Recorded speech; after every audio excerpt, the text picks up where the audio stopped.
Oke,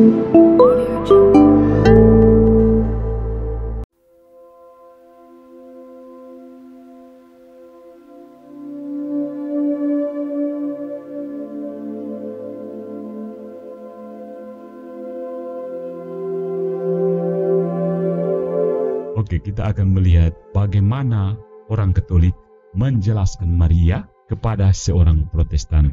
Oke, kita mulai. Apa yang Anda lakukan ketika seseorang Kristen Protestan, saudara-saudara terpisah kita, menentang devosi Katolik kepada Maria sebagai sesuatu yang berlebihan dan menyimpang? Beberapa orang Katolik yang mungkin terpelajar dengan latar belakang backingnya konsili-konsili mungkin mengutip Paus Pius ke-9 dari ensikliknya tahun 1849, Ubi Primum.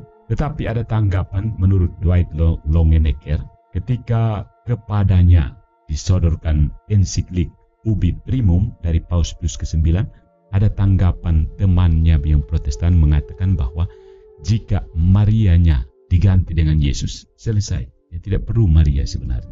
Dia menegaskan bahwa jika referensi Pius 9 tentang Maria diganti dengan referensi tentang Yesus Kristus, maka kutipan tersebut tidak akan menimbulkan kontroversi. Si teman yang Protestan ini mengatakan bahwa itu cukup ganti saja Maria dengan Yesus. Kenapa kamu pasang Maria di situ? Seperti itu. Ekstrimnya seperti itu. Kalau kamu pasang itu Yesus Kristus, kamu sebenarnya memposisikan Maria seolah-olah menggantikan Tuhan kita Yesus Kristus. Ya. Karena itu protesnya, ayat ini mengatakan hal-hal tentang Maria yang seharusnya hanya dikatakan tentang Tuhan. Benarkah tidak ada yang lebih menyentuh hati Paus Pius ke-9 selain devosi kepada Maria? Apakah benar bahwa dasar dari semua kepercayaannya adalah Maria? Benarkah melalui dia kita memperoleh setiap harapan, setiap rahmat, dan semua keselamatan? Sepintas lalu hal ini memang sulit dijawab ya. Kalau Yesus sudah ada, kenapa mesti pasang Maria lagi? Kenapa? Why? Maria, dan kita dianggap menyembah Maria.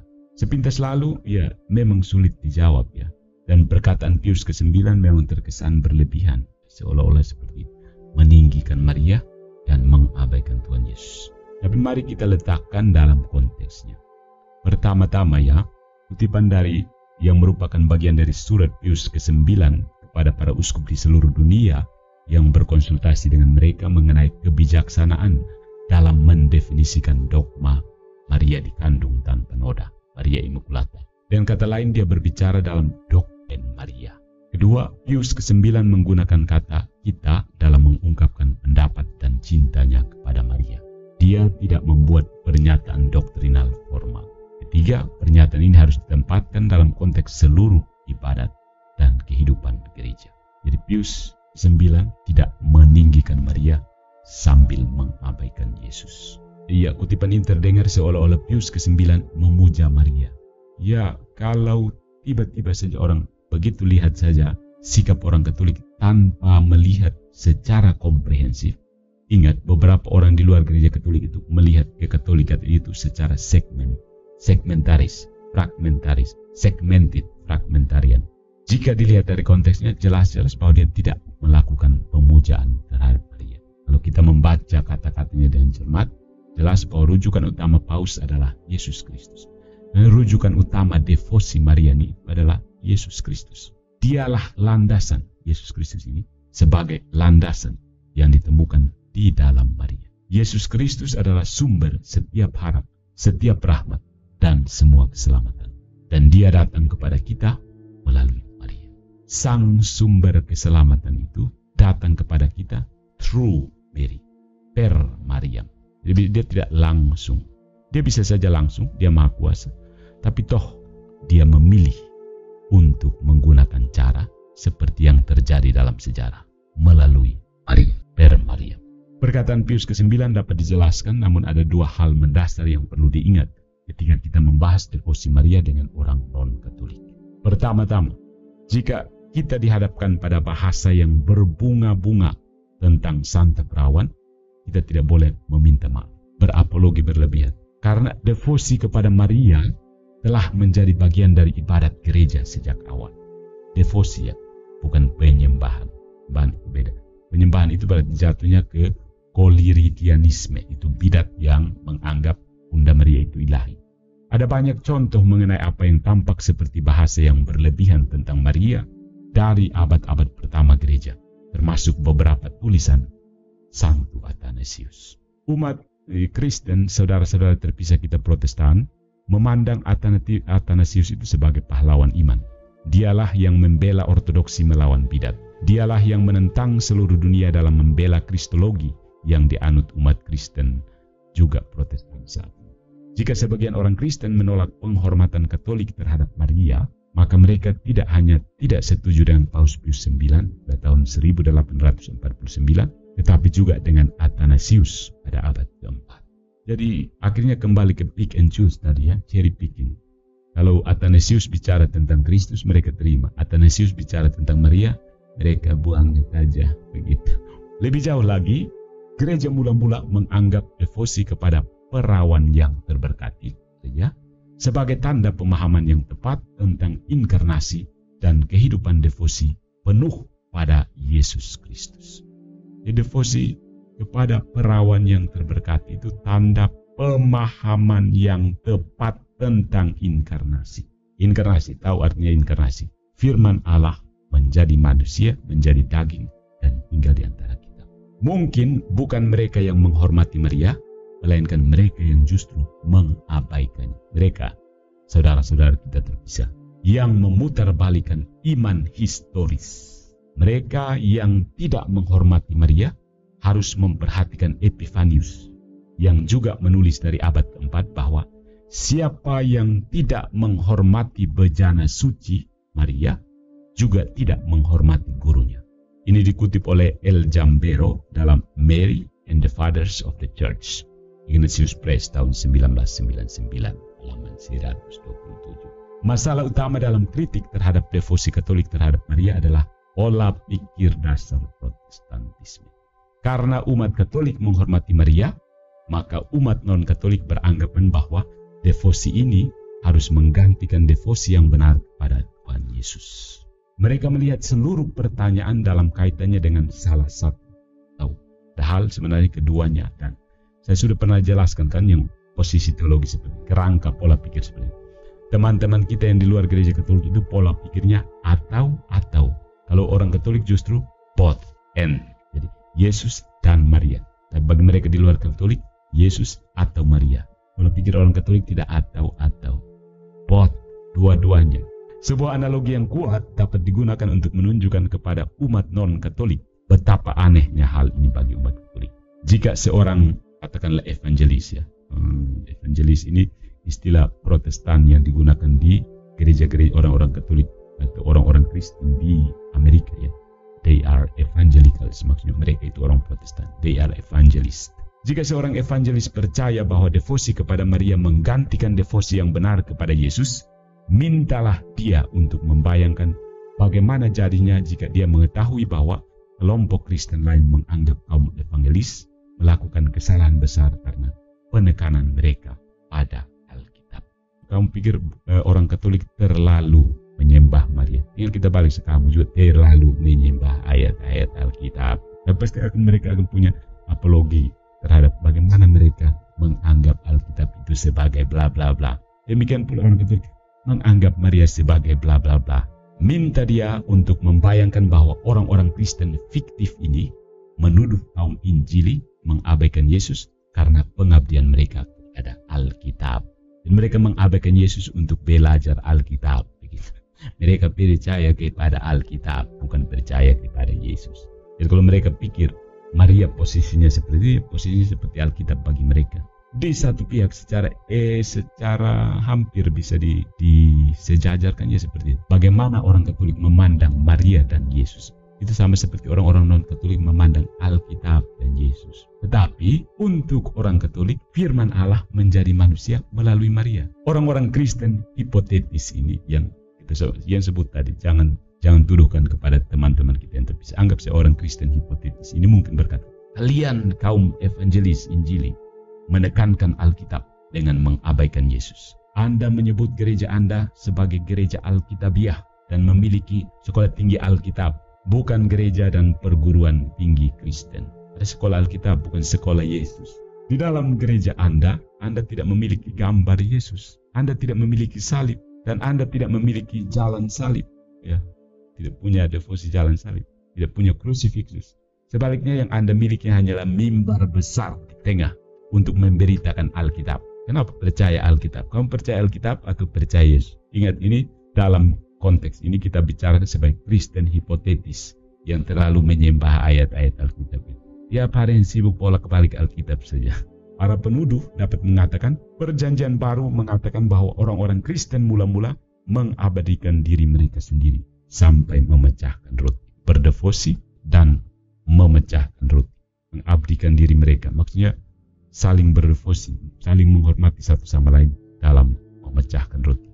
Itu Kisah Para Rasul bab 2 ayat 42 ya. Dan bahwa cara untuk mengingat Yesus, mengenang Yesus, dan memberitakan kematiannya adalah melalui Ekaristi. Bukan baca Alkitab. 1 Korintus bab 11 ayat 24-26.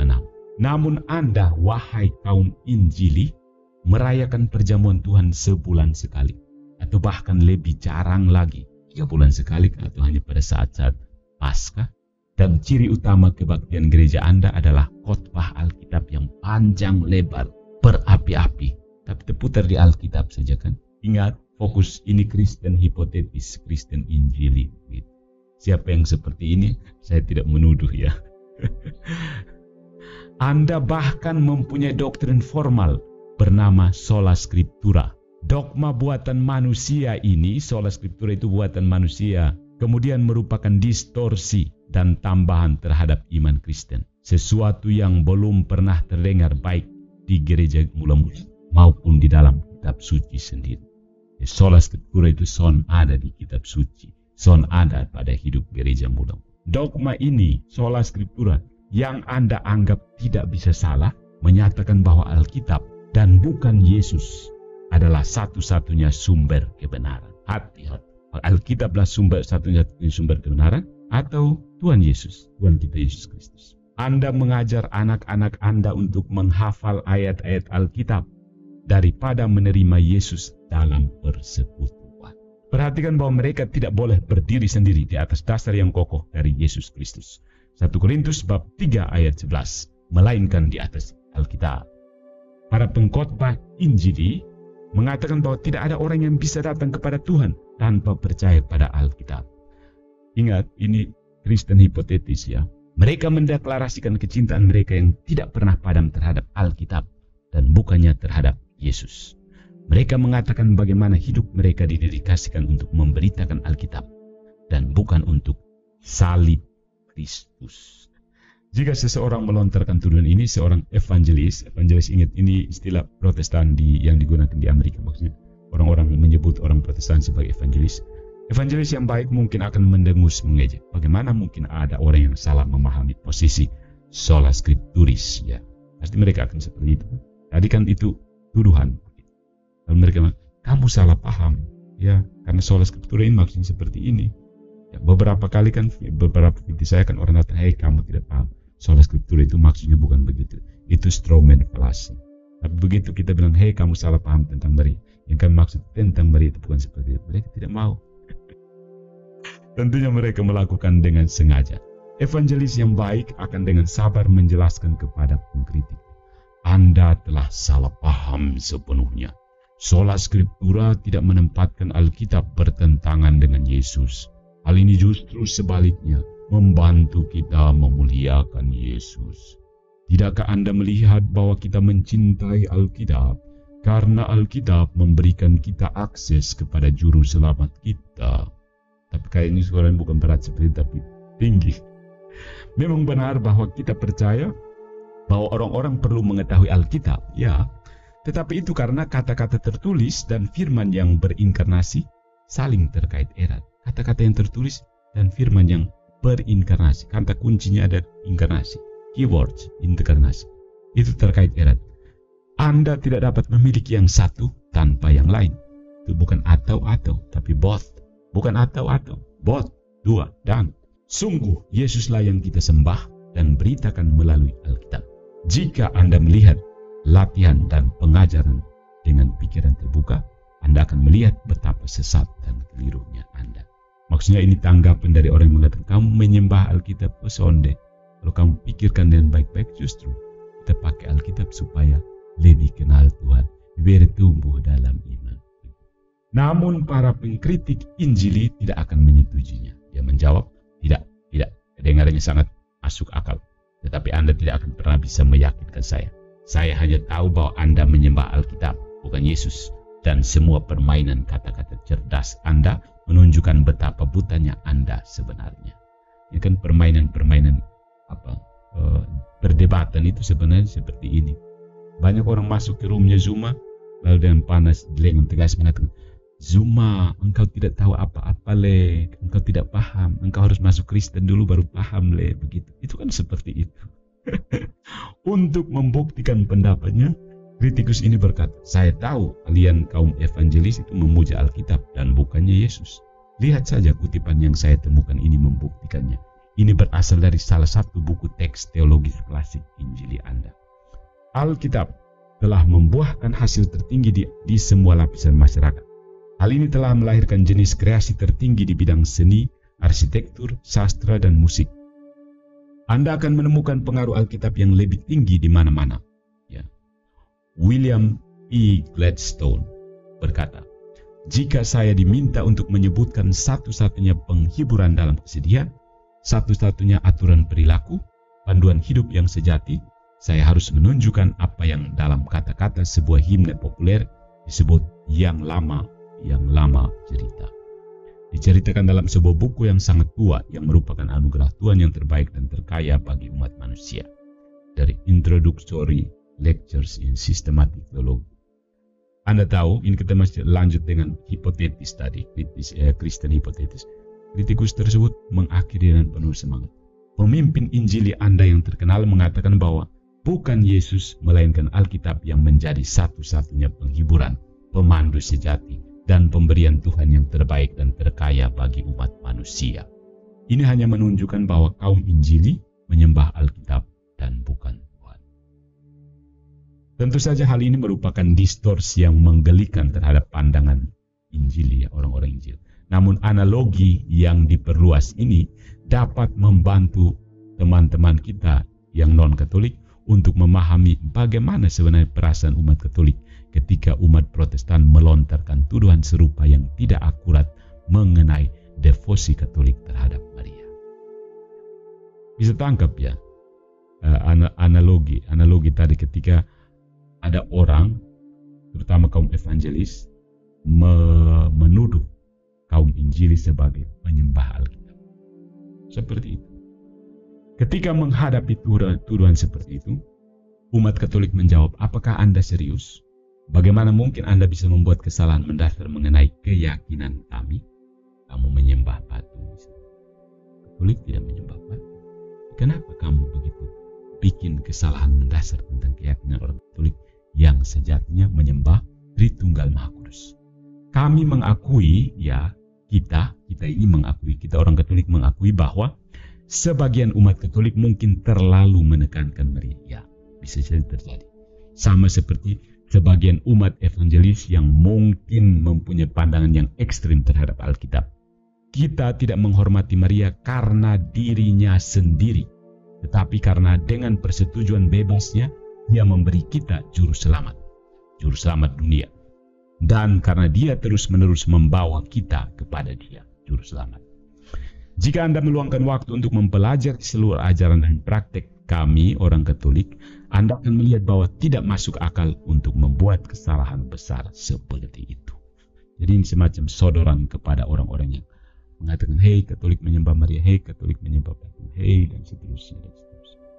Ya, pelintiran yang sama yang bisa katakan kepada orang-orang yang katakan hal yang sama.